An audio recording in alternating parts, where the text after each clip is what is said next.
व्याख्यामुद्रां करसरसिजैः पुस्तकं शङ्खचक्रे बिभ्रद्भिन्नस्फटिकरुचिरे पुण्डरीके निषण्णः अम्लानश्रीरमृतविशदैरंशविप्लावयन् मामाविर्भूयादनगमहिमा मानसे वागधीशः। नमस्ते प्राणेश प्रणतविभवाय मुनिमगाः नमः स्वामिन् रामप्रियतमनमन् गुरुगुण नमस्तुभ्यं भीमप्रबलतमकृष्णेष्ठ भगवन् नमः श्रीमन्मध्वप्रदिश सुदृशन्नो जय जय श्रीगुरुभ्यो नमः। नारायणं सुरगुरुं जगदेकनाथं भक्तप्रियं सकललोकनमस्कृतं च त्रैगुण्यवर्जितमजं विभुमाद्यमीशं वन्दे भवग्रहम् अमरासुरसिद्धवन्द्यं नारायणं नमस्कृत्य नरं चैव नरोत्तमं देवीं सरस्वतीं व्यासं ततो जयमुदीरये।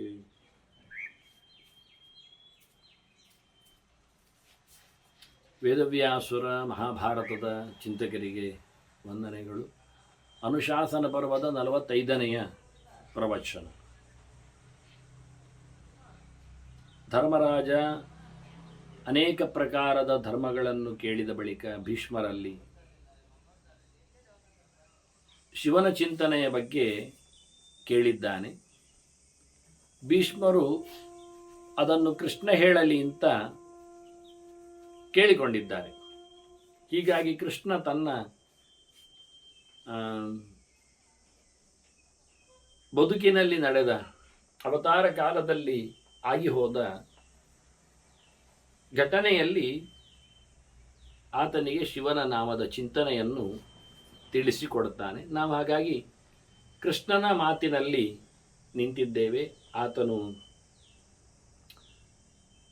ಜಾಂಬವತಿಯಲ್ಲಿ ಮಗನನ್ನು ಪಡೀಲಿಕ್ಕೋಸ್ಕರ ಹಿಂದೆ ರುಕ್ಮಿಣಿಗೆ ಪ್ರದ್ಯುಮ್ನ ಹುಟ್ಟಿದಂತೆ, ಪ್ರದ್ಯುಮ್ನ ಶಿವನ ಮಗನೇ, ಅಂದರೆ ಕೃಷ್ಣನ ಮಗ ಪ್ರದ್ಯುಮ್ನ, ಅವನು ಸ್ಕಂದ ಇದ್ದಾನೆ, ಮನ್ಮಥನೇ ಇದ್ದಾನೆ, ಶಿವನ ಮಗನು ಅವನೇ ಇದ್ದಾನೆ, ಕಾಮ ಇದ್ದಾನೆ. ಹೀಗೆ ಮತ್ತೆ ಸಾಂಬ ಹುಟ್ಟುವುದು ಇಲ್ಲಿ ಸುಬ್ರಹ್ಮಣ್ಯನೇ, ಅವನು ಪುನಃ ಸನತ್ಕುಮಾರನೇ ಇದ್ದಾನೆ. ಹೀಗೆ ಇವರೆಲ್ಲರೂ ಒಂದೇ ಇದ್ದಾರೆ. ತ್ರಿಮೂರ್ತಿಗಳಲ್ಲಿ ಹುಟ್ಟಿದವರ ಭಾಗ್ಯ ಇದು ವಿಶೇಷ, ಒಂದೇ ಇಂದ ನಮೂನೆ ಇರುವಂಥದ್ದು. ಹೀಗಾಗಿ ಕೃಷ್ಣ ತಾನು ತೆರಳಿದ ಹಿಮಾಲಯದೆಡೆಗೆ ಅಲ್ಲಿನ ಕೆಲವು ತಾನು ಕಂಡ ವಿಷಯವನ್ನು ತಿಳಿಸಿದ. ಹಾಗೆಯೇ ಒಳಗೆ ತಾನು ಪ್ರವೇಶ ಮಾಡಿದ್ದೇನೆ ಅಂತ ಹೇಳಿದ. ನಾವು ಹೋಗುವ ಕೃಷ್ಣನೊಟ್ಟಿಗೆ ಏನಾಯಿತು, ಒಳಗೆ ಹೋಗಿ ಏನು ನೋಡಿದ ಅಂತ ನಾವು ಕೇಳುತ್ತಾ ಮತ್ತೆ ಅವನ ಮಾತಿಗೆ ಎಲ್ಲಿಯೋ ಒಂದೆಡೆ ವಿರಾಮವನ್ನು ನೋಡಿ ಶಿವನ ನಾಮಚಿಂತನೆಗೆ ಮತ್ತೆ ಅನುವಾಗುವ. ಕೃಷ್ಣ ನೋಡುತ್ತಾನೆ, ಮೊದಲೇ ಹೇಳಿದ್ದು ಅದ್ಭುತವಾಗಿದೆ ಅಂತ. ಅಲ್ಲಿ ಋಷಿಗಳ ಅನೇಕ ಪ್ರಕಾರದ ಋಷಿಗಳ ಬಗ್ಗೆಯೂ ನಾವು ಕೇಳಿ ಆಯಿತು. ಕೃಷ್ಣ ಹೇಳಿದ್ದನ್ನು ಹೀಗೂ ಉಂಟೆ ಅಂತ ನಮಗೆ ಅರ್ಥ ಆಗುತ್ತೆ. ಆಗ ಸಾಧನೆ ಅಂದರೆ ಹಾಗಿರ್ತದೆಯೋ ಅಂತ. ಪ್ರಭಾವಾತ್ ದೀಪ್ತ ತಪಸಾಂ ಸನ್ನಿಕರ್ಷಾತ್ ಮಹಾತ್ಮನಾಂ ಕ್ರೀಡಂತಿ ಸರ್ಪಾಹ ನಕುಲೈ ಕ್ರೀಡಂತಿ ಸರ್ಪೈ ನಕುಲಾಹ. ಹಾವುಗಳ ಜೊತೆಯಲ್ಲಿ ಮುಂಗುಸಿಗಳು ಆಡ್ತಾ ಇದ್ದಾವೆ. ಹಾಗೆಯೇ ಮೃಗೈಹಿ ವ್ಯಾಘ್ರಾಶ್ಚ, ಪ್ರಾಣಿಗಳ ಜೊತೆಯಲ್ಲಿ ಹುಲ್ಲಿಗಳು ಕುಣಿತಾ ಇದ್ದಾವೆ. ಮಿತ್ರವತ್, ಶತ್ರುಗಳಾಗಲ್ಲ, ಎಲ್ಲರೂ ಫ್ರೆಂಡ್ ಆಗಿಬಿಟ್ಟಿದ್ದಾರೆ. ಯಾಕೆ ಕೇಳಿದೆ? ಸನ್ನಿಕರ್ಷಾತ್ ಮಹಾತ್ಮನ, ಹಿಂಸೆಯನ್ನೇ ಬಿಟ್ಟಿರುವ, ಮೈತ್ರಿ ಭಾವದಲ್ಲಿ ಕೂತಿರುವ ಈ ಋಷಿಗಳ ಸಹವಾಸದಿಂದ ಅವುಗಳಲ್ಲಿಯೂ ಯಾವುದೇ ಪ್ರಕಾರವಾದಂತಹ ವೈರಭಾವಗಳು ಇಲ್ಲವೇ ಇಲ್ಲ. ಇದು ಋಷಿಗಳು ಅತ್ಯದ್ಭುತವಾದಂಥ ತಪಸ್ಸು ಮಾಡಿದ ತಾಣವೂ ಆಗಲಿಕ್ಕೆ ಹೋಗಿ ಪ್ರಭಾವ ದೀಪ್ತ ತಪಸಾನ್, ತಪಸ್ಸಿನ ಪ್ರಭಾವದಿಂದ ಅಟ್ಮಾಸ್ಫಿಯರ್, ವಾತಾವರಣ ಸ್ವಭಾವವನ್ನೇ ಬದಲಾಯಿಸಿದೆ ನೋಡಿ. ಮುಂಗುಸಿ ಹಾವನ್ನು ಕಡಿಯುವುದೇ,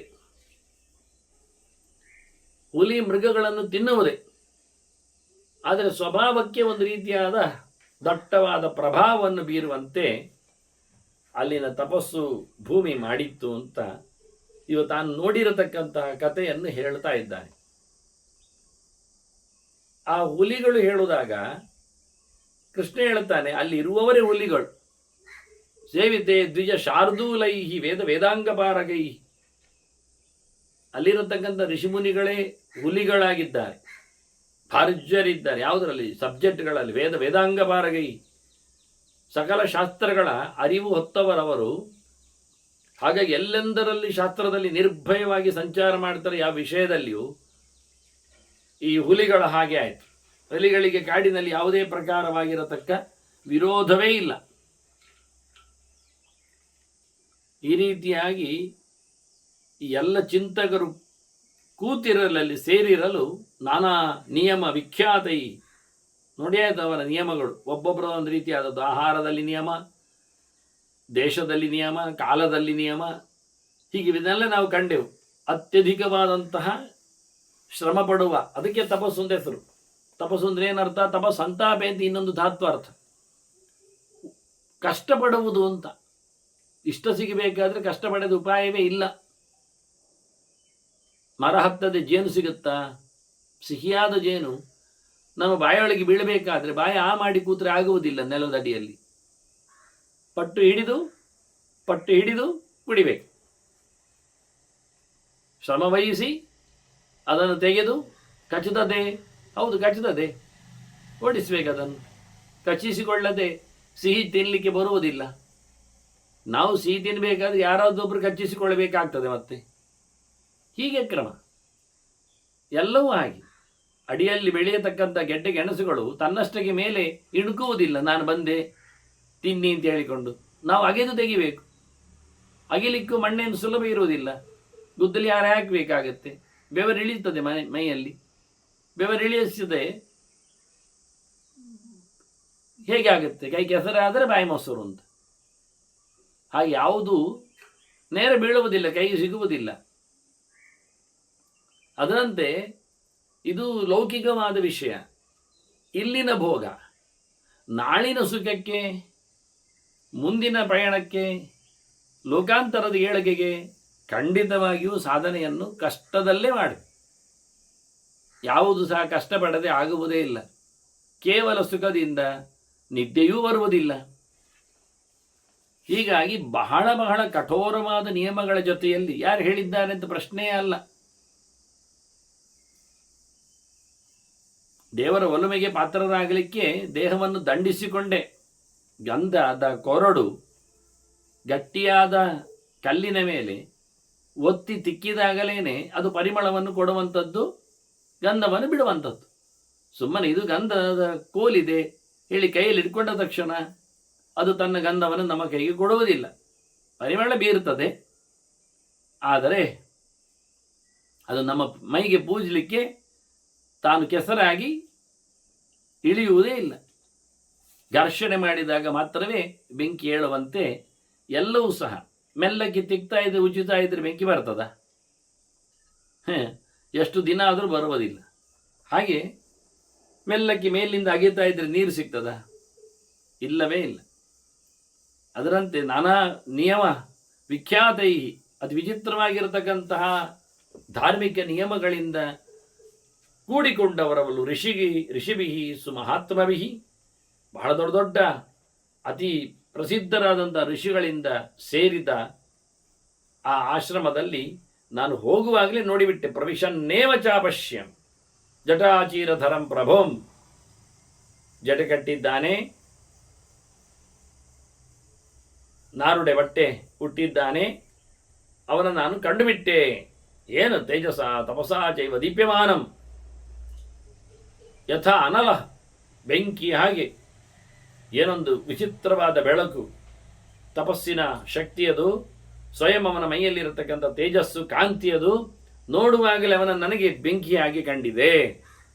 ನೋಡಿದವನ ಶಿಷ್ಯೈ ಅನುಗತಂ ಶಾಂತಂ ಯುವಾನಂ ಬ್ರಾಹ್ಮಣರ್ಷಭಂ. ಯುವಕನಿದ್ದಾನೆ, ಬ್ರಾಹ್ಮಣನಿದ್ದಾನೆ, ಸುತ್ತಲೂ ಋಷಿಗಳು ಶಿಷ್ಯರು ಸೇರಿದ್ದಾರೆ. ಪ್ರಶಾಂತವಾಗಿದ್ದಾನೆ, ಯಾವುದೇ ಗಡಿಬಿಡಿ ಇಲ್ಲದೆ, ಯಾವುದೇ ಭಯ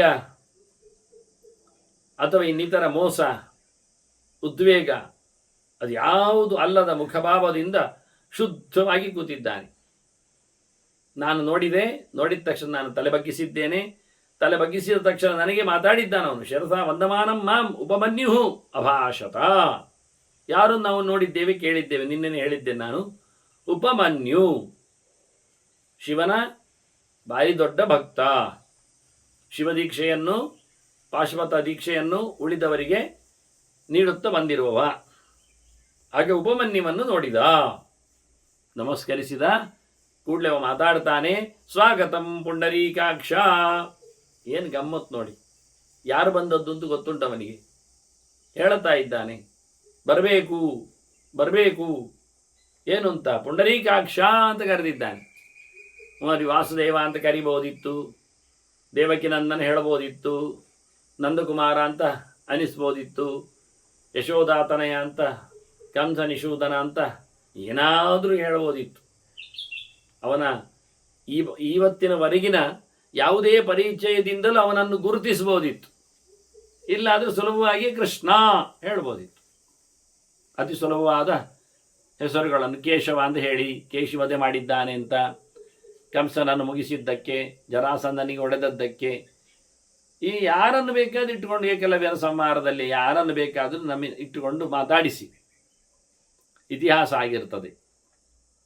ಅರ್ಜುನ ಪ್ರಿಯಾನಿ ಏನಾದರೂ ಅನ್ನಿ, ಇದು ಯಾವುದೂ ಅಲ್ಲದೆ ಅವನು ಸ್ವಾಗತ ಹೇಳುವುದೆಲ್ಲ ಹೇಳುವುದು ಕೃಷ್ಣನೇ. ನಮಗೆ ಗೊತ್ತಾದದ್ದು ನಾವೇನು ಬೆನ್ನ ಹಿಂದೆ ಹೋಗಲಿಲ್ಲ. ಈಗಲೇ ಕೃಷ್ಣ ಹೇಳ್ತಾ ಇರೋದು, ಇದು ಇವತ್ತಿನವರೆಗೆ ರಿವೀಲ್ ಆಗಲಿಲ್ಲ.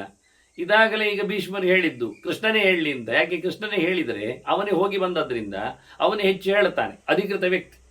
ನಾವು ಕೆಲವೊಮ್ಮೆ ಹೇಳುವುದುಂಟು, ಇದೆಲ್ಲ ಮಾಮೂಲಿ ನಡೀತದೆ ಎಲ್ಲ ಸಭೆಯಲ್ಲಿ. ಹಾಗೆ ಸಭೆಯಲ್ಲಿ ಪರಿಚಯ ಭಾಷಣ ಅಂತ ಯಾರೋ ಇರ್ತಾರೆ, ಯಾರೋ ಗಣ್ಯರ ಬಗ್ಗೆ ಹೇಳಲಿಕ್ಕೆ.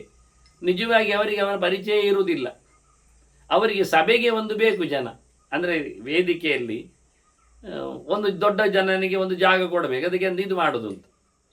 ಪರಿಚಯ ಮಾಡಿಸಿ ಅಂತ. ಎಂತ ಪರಿಚಯ ಮಾಡಿಸಿ? ಇವರು ಯಾರು ಗೊತ್ತಿಲ್ಲ, ಮತ್ತು ಇನ್ನೊಬ್ಬರ ಹತ್ರ ಕೇಳೋದು ಅವ್ರು ಯಾರು, ಅವ್ರು ಏನೋ ಹೇಳೋದು, ಮತ್ತು 4 ಜನರ ಹತ್ರ ಕೇಳೋದು, ಅವ್ರು ಇನ್ನೂ ಏನು ಹೇಳೋದು, ಎಲ್ಲ ಒಟ್ಟು ಸೇರಿಸಿಕೊಂಡು ಬಂದು ಇವ ಹೇಳೋದು. ಎಂಥದ್ದು ಗೊತ್ತಿಲ್ಲ ಅವನಿಗೆ, ಪರಿಚಯವೇ ಇಲ್ಲ ಅವರ ಹತ್ರ. ಒತ್ತಾಯದ ಪರಿಚಯದ ಭಾಷಣ ಅದು ಹೇಳಲಿಕ್ಕೆ ಹೋದರೆ. ಪರಿಚಯ ಇದ್ದವರು ಮಾತಾಡಿದರೆ ಒಂದು ಚಂದ. ಅದರಲ್ಲಿ ನಾನು ಹೇಳೋದು, ಅದು ಪರಿಚಯ ಭಾಷಣ ಎಂಥ ಕರ್ಮಕ್ಕೆ? ಇವನ ಹತ್ರ ಪರಿಚಯ ಮಾಡಲಿಕ್ಕೆ ಹೇಳ್ಬೋದಲ್ಲ, ನೀವೇನು ಹೇಳಿಬಿಡಿ ಮತ್ತೆ ಮಾತಾಡಿ. ಎಲ್ಲರಿಗಿಂತ ಹೆಚ್ಚು ಪರಿಚಯ ಯಾರಿಗೆ ಗೊತ್ತಿರೋದು? ಅವರಿಗೆ. ಅವರ ಪರಿಚಯ ಅವರಿಗೆ ಬಿಟ್ಟು ಇನ್ನು ಯಾರಿಗೆ ಗೊತ್ತಿರೋದಿಲ್ಲ. ಉಳಿದವರಿಗೆಲ್ಲ ಅರ್ಧಂಬರ್ಧ ಗೊತ್ತಿರೋದು. ಮನೆ ಮಂದಿಗೆ ಪೂರ್ವ ಗೊತ್ತಿರೋದಿಲ್ಲ ಪರಿಚಯ. ಯಾಕೆಂದರೆ ಅವರು ಹೊರಗೆ ಜಾಸ್ತಿ ಇರ್ತಾರೆ. ಮನೆಯಲ್ಲಿರುವುದಕ್ಕಿಂತ ಹೆಚ್ಚು ಮನೆಯ ಜನ ಹೊರಗೆ ಇರುವಾಗ ಮನೆ ಮಂದಿ ಗೊತ್ತಾಗೋದು ಹೇಗೆ? ಹಾಗಾಗಿ ಅವರ ಪರಿಚಯ ನಿಜವಾಗಿ ಅವರೇ ಹೇಳೋದು ಒಳ್ಳೆಯದು. ಸಮಯ ಕೊಟ್ಟು ಬಿಡಬೇಕು ಮಾತ್ರ, ಇಲ್ಲಾಂದರೆ ಅವರು ಮುಗಿಸುವುದಿಲ್ಲ. ಯಾಕೆಂದರೆ ಕೆಲವರಿಗೆ ಹೇಳಲಿಕ್ಕೆ ಶುರು ಮಾಡಿದರೆ ಅದು ಮೊದಲಿಂದಲೇ ಶುರು ಮಾಡಬೇಕು.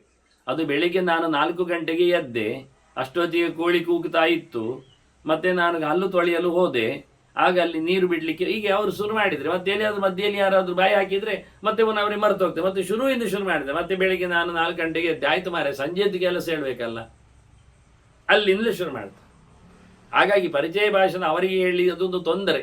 ಯಾಕೆ ಅವರು ಮತ್ತೆ ನಾನು ಹುಟ್ಟಿ ಬಂದೆ, ಅಲ್ಲಿ ನಾನು ಕೈ ಜಾರಿ ಬಿದ್ದೆ, ಅದೆಲ್ಲ ಶುರು ಮಾಡಲಿಕ್ಕೆ ಹೋದರೆ ಆಸ್ಪತ್ರೆ ಹೊರಟೆ, ಅಲ್ಲಿ ಮೂರ್ಛೆ ತಪ್ಪಿತ್ತು, ಎಷ್ಟು ದಿನ ಮತ್ತೆ ನೆನಪಾಗಬೇಕಿನ್ನು. ಅದರ ಬದಲಿಗೆ ಅದನ್ನು ಬಿಟ್ಟರೆ ಒಳ್ಳೆ, ಪ್ರಯೋಜನ ಆಗುವುದಿಲ್ಲ.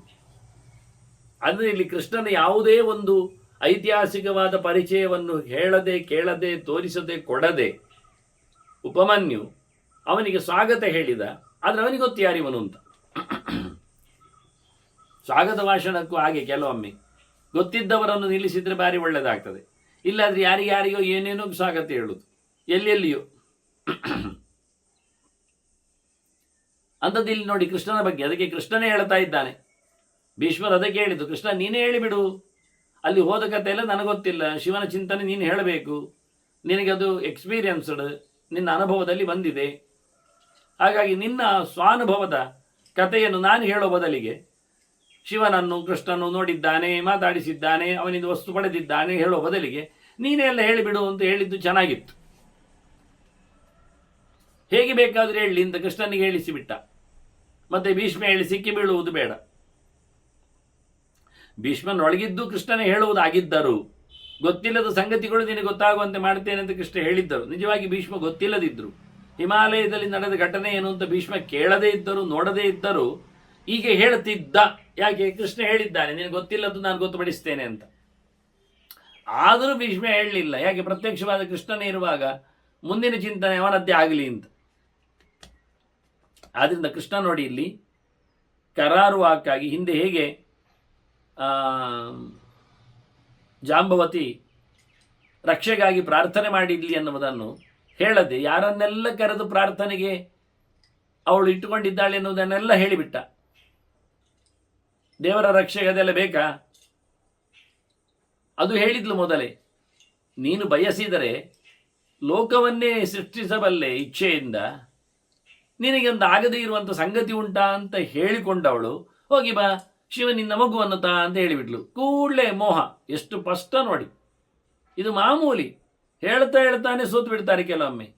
ಯಶೋದೆ ಬಹಳ ದೊಡ್ಡ ಮಟ್ಟಿನಲ್ಲಿ ಭಗವಂತನ ಬಾಯೊಳಗೆ ಬ್ರಹ್ಮಾಂಡವನ್ನು ಕಂಡವಳು ನಿಬ್ಬೆರಗಾಗಿ ಸರ್ವಸ್ವವನ್ನೇ ತಾನು ಸಮರ್ಪಿಸಿಕೊಂಡು ದೇವರೇ ಅಂತ ಹೇಳಿ ಎದ್ದು ನಿಲ್ಲುವವಳು. ಕೂಡಲೇ ಕೃಷ್ಣ ಅವಳಿಗೆ ಅಮ್ಮ ಅಂತ ಕರೆದು ಮೋಹನವಾದ ಮಾತನ್ನು ಹೇಳಿ ಬಾಯಿ ಮುಚ್ಚಿಸಿಬಿಟ್ಟ. ಮತ್ತೆ ಪುನಃ ಯಥಾ ಪ್ರಕಾರ ಮಗು ಅಂತಲೇ ಕೂಗಿದ್ಲು. ಅವಳು ಉಪಚರಿಸಿದ್ಲು. ಸಡನ್ನಾಗಿ ದೇವರ ಎಚ್ಚರ ಬರುವುದು ಬಹಳ ಕಡಿಮೆ ಹೊತ್ತಿನಲ್ಲಿ. ಉಳಿದ ಹೊತ್ತಿನಲ್ಲಿ ಹೆಚ್ಚು ವ್ಯವಸ್ಥೆಯಲ್ಲಿ ಅಹಂಕಾರಗಳೇ ಕೆಲಸ ಮಾಡುವುದು. ಅದಾಗಿಯೇ ವಸುದೇವನಿಗೆ ಬಹಳಷ್ಟು ಬಾರಿ ನಾರದರೆಲ್ಲ ಬಂದು ಹೇಳಿಬಿಟ್ಟಿದ್ದಾರೆ, ನಿನ್ನ ಮಗ ಅಂತ ಯೋಚನೆ ಮಾಡಬೇಡ, ಅವನು ದೇವರಿದ್ದಾನೆ, ಹಾಗೆ ಉಪಾಸನೆ ಮಾಡು ನೀನು ಅಂತ. ಹಾಗೆ ಮತ್ತೆ ಅವನು ಮೋಹಕ್ಕೆ ಬಲಿಯಾಗ್ತಾನೆ. ಅದರಂತೆ ಇಲ್ಲಿ ಬಹಳ ಶುದ್ಧವಾಗಿ ಆಕೆ ಪ್ರಾರ್ಥನೆ ಮಾಡಿದ್ಲು ಜಾಂಬವತಿ. ಅದನ್ನು ಕೃಷ್ಣ ಹಾಗೆ ಹೇಳಿದ. ತಾನು ಎಲ್ಲ ಮಾಡಲಿಕ್ಕೆ ಸಮರ್ಥ ಅಂತ ಹೇಳಿದ್ಲು. ಮತ್ತೆ ಎಲ್ಲ ದೇವತೆಗಳಿಗೆ ನನಗೆ ಒಳ್ಳೆದಾಗಲಿ ಅಂತ ಹರಿಸಿದ್ಲು ಅಂತ. ಅದು ಬೇಕಿತ್ತ? ನಮಗೆ ಬೇಕಿತ್ತು. ಕೃಷ್ಣನಿಗೆ ಹೇಗೆ ಪ್ರಾರ್ಥನೆ ಮಾಡಿದ್ದಾಳೆ ಎನ್ನುವುದಕ್ಕಿಂತಲೂ ಹೆಚ್ಚು ನಾವು ಯಾವ ರೀತಿಯಲ್ಲಿ ದೇವರ ಕವಚವನ್ನು ಮಾಡಿಕೊಳ್ಳಬೇಕೆನ್ನುವುದನ್ನು ಪ್ರಾರ್ಥನೆ ಇಟ್ಕೊಳ್ಳಿಕ್ಕೆ ಚೆನ್ನಾಗಿತ್ತದು. ಅದರಂತೆ ಇಲ್ಲಿ ಸಹ ನೋಡಿ, ಉಪಮನ್ಯು ಕರೀತಾನೆ ಸ್ವಾಗತಂ ಪುಂಡರೀಕಾಕ್ಷ ಅಂತ ಹೇಳಿ. ಪುಂಡರೀಕಾಕ್ಷ ಯಾರು? ಅವನ ಸ್ವಾಮಿ ಇನಿಯ ವಿಶಾಲಾಕ್ಷವ, ವಿರೂಪಾಕ್ಷವ. ಅವನು ಕಣ್ಣು ಸಮ ಇಲ್ಲದವ ಅಥವಾ ವಿಕಾರ ಕಣ್ಣಿನವ. ಯಾರು? ಶಿವ.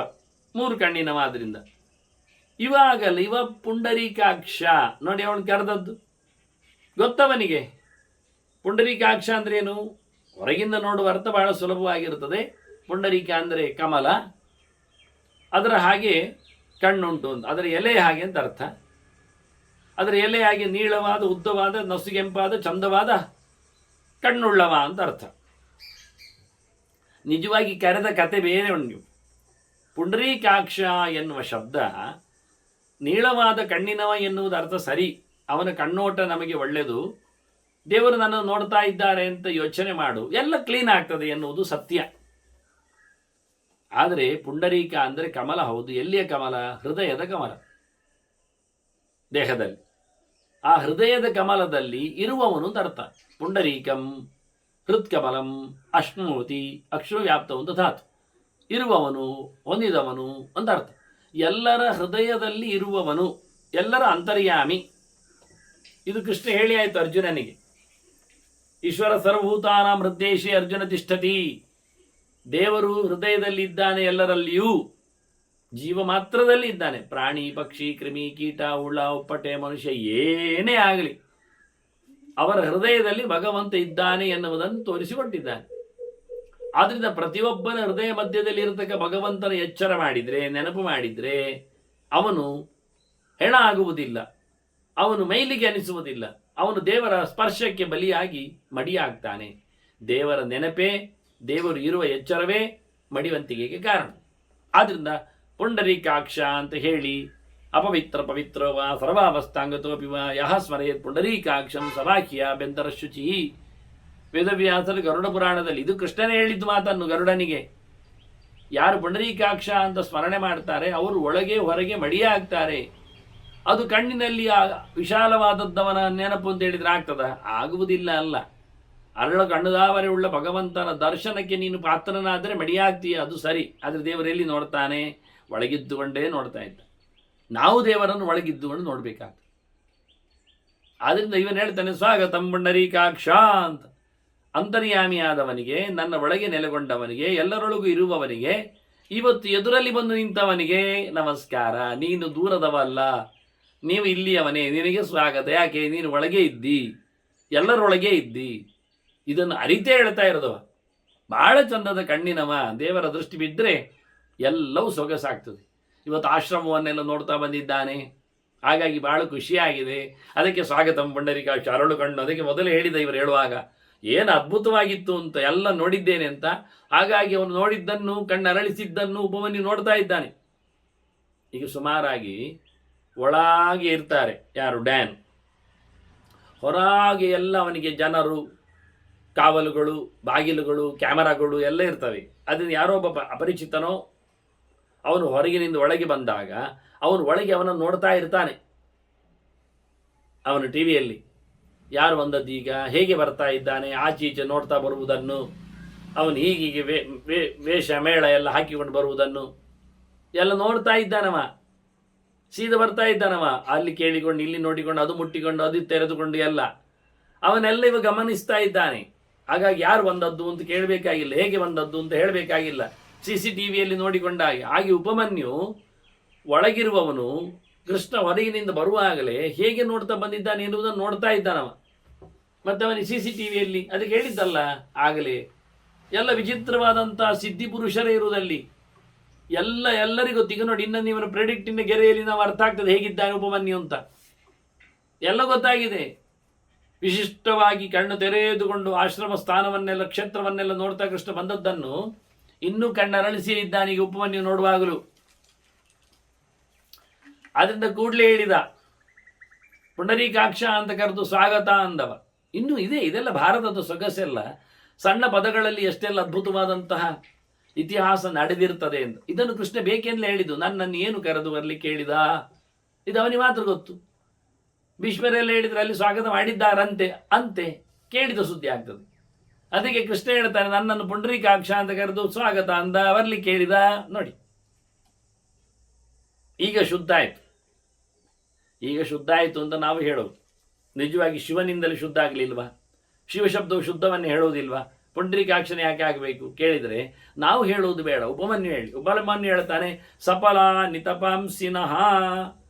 ಇವತ್ತು ನಮ್ಮ ತಪಸ್ಸುಗಳು ಎಲ್ಲ ಮೆಚ್ಚುಗೆಗೊಂಡವು, ಫಲಪ್ರದಾದವು, ಯಶಸ್ವಿಗಳಾದವು, ಸುಖಕರಾದವು, ಗಿಟ್ಟಿತು ಅಂತಾರೆ. ಯಾಕೆ?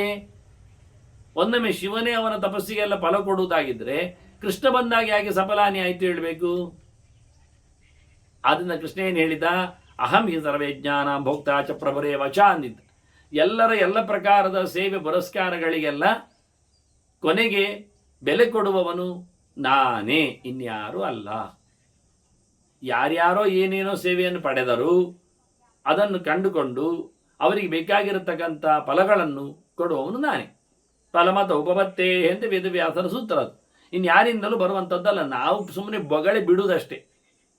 ಹಾಗೊಂದೊಮ್ಮೆ ಇದ್ದರೆ ಶಾಸ್ತ್ರದಲ್ಲಿನ ಮರ್ಯಾದೆ ಇಲ್ಲದೆ ಮಾಡಿರತಕ್ಕ ಕರ್ಮಕ್ಕೂ ಬೆಲೆ ಉಂಟು ಅಂತ ಆಗ್ತದೆ. ಆಗ ಹಾಗೆ ಬೆಲೆ ಬಂದಿದೆ ಅಂತ ನಾವು ಹೇಳ್ತೇವೆ. ಕೃಷ್ಣ ಏನು ಹೇಳಿದ? ಶಾಸ್ತ್ರವಿಧಿ ಮುತ್ಸೃಜ ಬರ್ತದೆ ಕಾಮಕಾರತ ನಸಸಿದ್ಧಿ ಮಮಾಪುನತಿ ಅಂದ. ತಪ್ಪು ಮಾಡಿದವನಿಗೆ ಬೆಲೆ ಇಲ್ಲ ಅಂದ. ನಮ್ದು ಜನವೇ ತಪ್ಪು. ಈಗ ಬೇಕಾದರೆ ನೀವು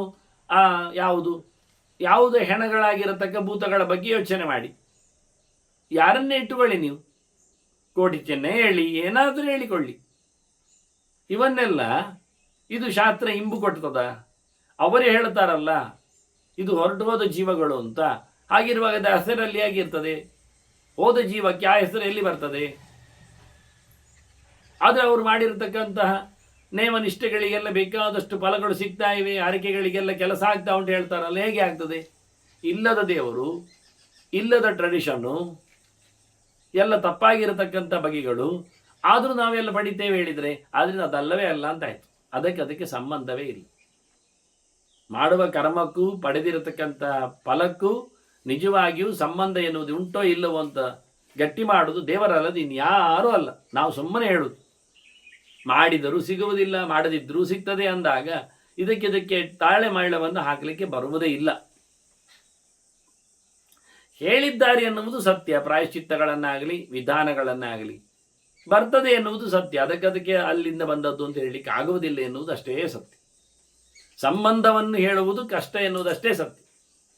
ಹೀಗಾಗಿ ಹೇಳಿದ ಬಹಳ ಚಂದವಾಗಿ ಉಪಮನ್ಯು ಹೇಳ್ತಾನೆ, ಇವತ್ತು ನಮ್ಮ ಎಲ್ಲರ ತಪಸ್ಸು, ನಮ್ಮೆಲ್ಲರನ್ನ ನಂದು ಹೇಳಲಿಲ್ಲವ, ನಮ್ಮೆಲ್ಲರ ಎಲ್ಲ ಪ್ರಕಾರದ ತಪಸ್ಸುಗಳು, ತಪಃ ಅಂತ ಒಂದೇ ಹೇಳಿ ತಪಾಂಸಿ ಬಹುಮುಖದ ತಪಸ್ಸುಗಳು, ಆಟದ್ದಾಗಲಿ ಊಟದ್ದಾಗಲಿ ಎಂಥದೇ ಪ್ರಕಾರದ್ದಾಗಲಿ ಅವರು ಮಾಡಿರತಕ್ಕಂಥ ವಿವಿಧವಾದ ತಪಸ್ಸುಗಳಿಗೆಲ್ಲ ಇವತ್ತು ಕೃಷ್ಣ ಇಲ್ಲಿ ಬರಲಿಕ್ಕೆ ಹೋಗಿ, ಅದು ಪುಂಡರೀಕಾಕ್ಷ ಬರಲಿಕ್ಕೆ ಹೋಗಿ, ಎಲ್ಲರ ಅಂತರ್ಯಾಮೆಯಾದ ಭಗವಂತ ಬರಲಿಕ್ಕೆ ಹೋಗಿ, ನೋಡಿ ಇವನನ್ನು ಕಾಲಿ ದೇವರು ಅಂತ ಹೇಳದೇನೆ ಸಹಜವಾದ ದೇವರು ಎನ್ನುವುದನ್ನು ಸ್ಪಷ್ಟಪಡಿಸಿ, ಆದರೆ ಇವನೊಬ್ಬ ಮಹಾನುಭಾವ, ಅವತಾರ ಪುರುಷ, ಲೋಕೋತ್ತರ ವ್ಯಕ್ತಿ ಹಾಗೇನಲ್ಲವೇ ಇಲ್ಲ, ಇವ ಶುದ್ಧ ದೇವರೇ ಅಂತರ್ಯಾಮಿ ಎನ್ನುವ ನೆಲೆಯಲ್ಲಿಯೇ ಉಪಮನ್ಯು ಬಹಳ ಚಂದವಾಗಿ ಸ್ವಾಗತ ಮಾಡಿದ.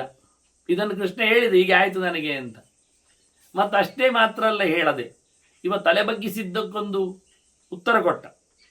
ಬಂದವನೇ ಕೃಷ್ಣ, ನೋಡಿದವನೇ ತಲೆ ಬಗ್ಗಿಸಿದ್ದಾನೆ. ಆದ್ರಿಂದ ಸ್ವಾಗತ ಹೇಳದ ಉಪಾಯ ಇಲ್ಲ ಉಪಮನ್ಯುವಿಗೆ, ಹೇಳಿಬಿಟ್ಟಿದ್ದಾನೆ. ಈ ಕಸಿವಿಸಿ ಅವನಿಗೆ ಅರ್ಥ ಆಗಿದೆ. ಪುಂಡರೀಕಾಕ್ಷನಿಗೆ ಸ್ವಾಗತ ಹೇಳುವವನು, ತನ್ನ ತಪಸ್ಸಿಗೆ ಬೆಲೆ ಬಂತು ಅಂತ ಹೇಳುವವನು ನಮಸ್ಕಾರಕ್ಕೆ ಏನು ಉತ್ತರ ಕೊಡ್ತಾನೆ? ಅಷ್ಟೆಲ್ಲ ತಪಸ್ಸಿಗೆ ಬೆಲೆ ಕೊಡುವವನು, ಫಲ ಕೊಡುವವನು ದೇವರೇ ಆಗಿದ್ರೆ, ಎಲ್ಲರ ಅಂತರ್ಯಾಮಿಯಾದ ಭಗವಂತನೇ ಆಗಿದ್ರೆ, ನೀವೆಲ್ಲ ಇಷ್ಟೆಲ್ಲ ಸಿದ್ಧಾಂತ ಹೇಳುವುದಾಗಿದ್ರೆ ಮತ್ತೆ ನಮಸ್ಕಾರ ಮಾಡೋದು ಯಾರಿಗೆ? ಯಾಕೆ ಉಪಮನ್ಯು ಯಾಕೆ ಮಾಡಬೇಕು? ಉಪಮನ್ಯು ಯಾಕೆ ನಮಸ್ಕಾರ ಮಾಡ್ಲಿಕ್ಕೆ ಬಿಟ್ಬೇಕಿತ್ತು? ಅದಕ್ಕೆಲ್ಲ ಉತ್ತರ ಹೇಳ್ತಾನ. ಮೊದಲು ಇದನ್ನೇ ಮುಟ್ತಾನವನು.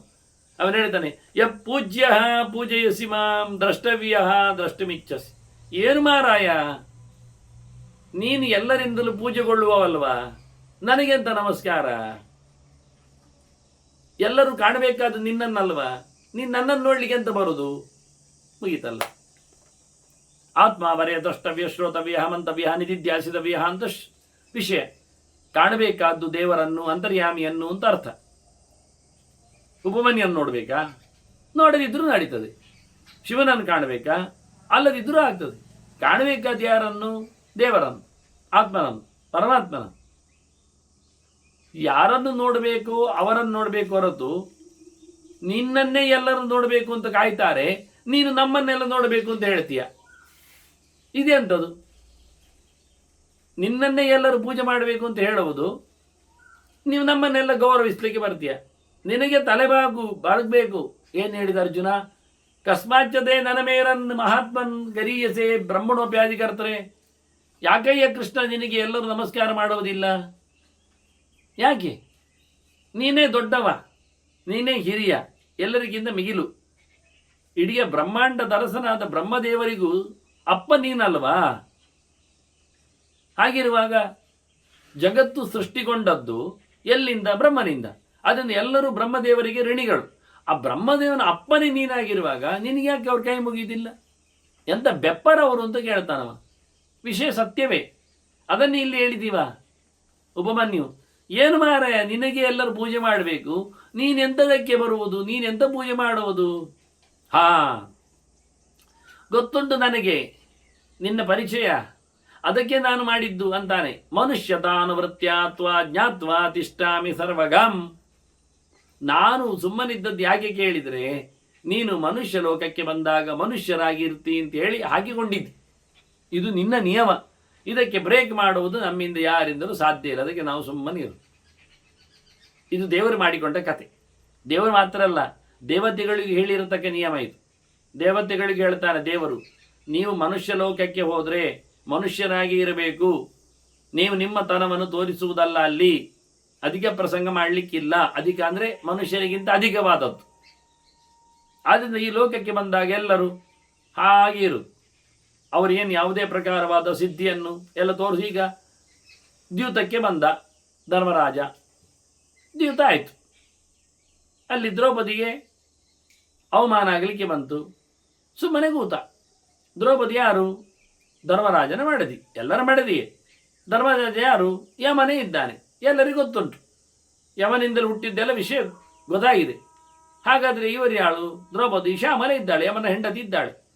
ಮೃತ್ಯುದೇವತೆಯ ಹೆಂಡತಿಗೆ ಕೈ ಮಾಡಿದವನ ಮೇಲೆ ಸಾವು ಬರಲಿ ಅಂತ ಆಗಬಾರ್ದ? ಆಗ್ತದೆ. ಆದರೂ ಸುಮ್ಮನೆ ಇದ್ದಾನೆ. ಮನುಷ್ಯ ಲೋಕದಲ್ಲಿ ಮನುಷ್ಯರಾಗಿ ತೆಪ್ಪಗೆ ಇರುವುದು. ಮಾಡಲಿ, ಎಂತ ಅನ್ಯಾಯ ಮಾಡ್ತಾರೆ ನೋಡುವ, ಅವರಿಗೆ ಸಂಕಟ ಆಗಲಿ ಹೇಳಿಕೊಂಡು. ಇದು ಗಮ್ಮತ್ತಿರ್ತದೆ. ಹೀಗೆ ಇದು ಅವರೇ ಮಾಡಿಕೊಂಡ ನಿಯಮ. ಮನುಷ್ಯ ಲೋಕದಲ್ಲಿ ದೇವತ್ವದ ಪ್ರಕಾಶನ ಇಲ್ಲ. ಜನರನ್ನು ಮೋಸ ಮಾಡುವುದೇ ನಮ್ಮದು ಕತೆ. ಗೊತ್ತಾದವರಿಗೆ ಗೊತ್ತಾಗಲಿ, ಆದರೂ ಗೊತ್ತಿಲ್ಲ ಹೇಳುವುದು. ಎಲ್ಲರೂ ಒಟ್ಟು ಸೇರಿ ರಾಮನ ಬಗ್ಗೆ ಹೇಳಿದರು, ನೀನು ದೇವರು ಮಾರಾಯ. ಅದಕ್ಕೆ ಅವನು ಮತ್ತೆ ಬಂದಾಗ, ನಾನು ಅಲ್ಲ ಆತ್ಮ ನಮ್ಮ ಮಾನುಷಂ ಮನ್ನಿಸಿರು, ನಾನು ಮನುಷ್ಯ ಅಂತಾನೆ. ಅವನು ಗೊತ್ತುಂಟು. ಕೃಷ್ಣನನ್ನು ಎಲ್ಲ ಗೊಲ್ಲಲೆಲ್ಲ ಹೇಳಿ ಸೇರಿದ್ರು. ಅವರೆಲ್ಲ ವಿಷಯ ನೋಡಿ ಗೋವರ್ಧನ ನೋಡಿದ್ರು. ಯಾರಿಗೆ ಆಗ್ತದೆ ರೀ ಒಂದು ವಾರ ಕಾಲ ಒಬ್ಬನೇ ಎತ್ತಿಕೊಂಡು ನಿಲ್ಲುವುದು, ಒಂದು ಕೈಯಲ್ಲಿ ಗುಡ್ಡೆ, ಆ ದೊಡ್ಡ ಮಳೆ ಬೇರೆ, ಎಲ್ಲ ಅರ್ಥ ಆಗಿದೆ. ಕಾಲಿಯ ನಾಗನ ಕತೆ, ಕೇಶಾಸುರನ ಸಂಹಾರ, ಎಲ್ಲವನ್ನು ನೋಡಿ ಗೊಲ್ಲರು ಹೇಳಿದ್ರು, ನೀನು ಬೇರೆ, ನಮಗೆ ಗೊತ್ತು, ನೀನು ಗೊಲ್ಲ ಅಲ್ಲ, ನೀನು ದೇವರು ಅಲ್ಲವ, ನಾನು ಗೊಲ್ಲನೆ, ಆಡುವ ಆಯ್ತಾ ಹೇಳಿ, ಕೋಳಿ ಆಡುವ ಹೇಳಿ ಕರ್ಕೊಂಡು ಹೋಗ್ತಾನೆ. ಅವ್ರಿಗೆ ಆಯಿತು ಆಡುದು, ಬೆಣ್ಣೆ ತಿನ್ನುವ ಆಯ್ತಾ ಆಯಿತು. ಹಾಗಾಗಿ ತಪ್ಪಿಸುತ್ತಾ ಇದ್ದ ಜನರಿಗೆ ಇದನ್ನು ಉಪಮನ್ಯು ಬಾಯ್ಬಿಟ್ಟು ಇಲ್ಲಿ ಹೇಳ್ತಾನೆ, ನೀನು ಮನುಷ್ಯ ಲೋಕಕ್ಕೆ ಬಂದಾಗ ಅದನ್ನು ಅನುವರ್ತಿಸ್ತಿ, ಅದರಾಗಿರ್ತಿ ಅಂತ ನನಗೆ ಗೊತ್ತುಂಟು.